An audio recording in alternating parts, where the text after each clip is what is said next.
We at What Car don't just test cars as they come out straight out of the box. We also get them and run them as an owner would for 6 months or a year. This is one of our long-term test cars. It's actually the one I run. We've had it for a couple of months now, and we will be running it until the same time next year. It's a C-Class Estate. It's a new car to the market. It has the top of the range 2.3 litre 4-cylinder engine, and we've got it in the sport spec, which means it has lowered suspension, nice AMG alloys, and this kind of nice paint finish. But let's have a look inside.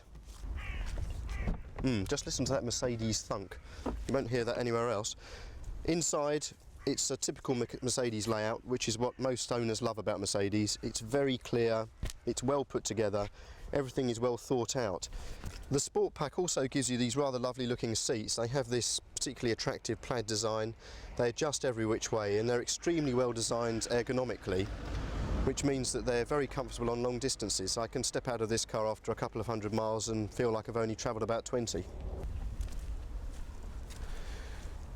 And so to the boot. This is more of a lifestyle estate than a regular working estate. It's a development of the C-Class saloon. There's quite a lot of space here, more than you'd get in, say, a BMW 3 Series Touring, but not as much as in, say, a Ford Mondeo. Also, it's quite plush. You've got this nice carpet, which is nice and luxurious, but not particularly useful if you want to throw in a bag of cement. It's got some lovely design touches though. This tonneau just rolls backwards to cover any valuables you might have in the back. You've got a net that comes up which stops luggage or other items in the back coming forward in an accident. But just look at this central headrest here. It cuts down visibility when you're driving, so why not take it out and simply slip it into these lugs that are purpose made for the job. Many manufacturers wouldn't have thought of that. So it's pretty good inside, but what's it like to drive? I happen to like the car greatly. It's the car I use to get myself to work and back every day. But it isn't perfect. Because it was one of the early cars, we got it straight from Stuttgart. We actually picked it up from the factory in a deal Mercedes-Benz do, whereby you can pick your own car up as it comes off the production line. And because it was such an early car, we had to specify the manual gearbox. No hardship you might think in a sporty car. Unfortunately, Mercedes manual gearboxes are designed to last forever, so they say. And one of the ways in which they make them last forever is to make them extremely durable, which means they're not particularly slick to use. The gear change aside, this is one of the great cars you'll find on the road.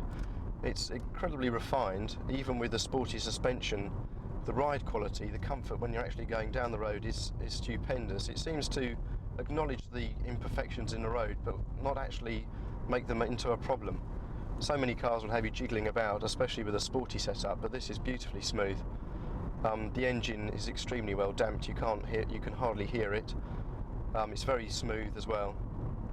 The instrumentation, the actual layout of the car, is impeccable. You won't find a better looking fascia than that. It probably doesn't look much to someone who's thinking of spending £30,000. You'd expect to see a few more gizmos, a few more electrical goodies, but really it does the basics so well. I believe it's worth spending the money simply for that. This particular car I think isn't very good value. As I said, it costs £30,000.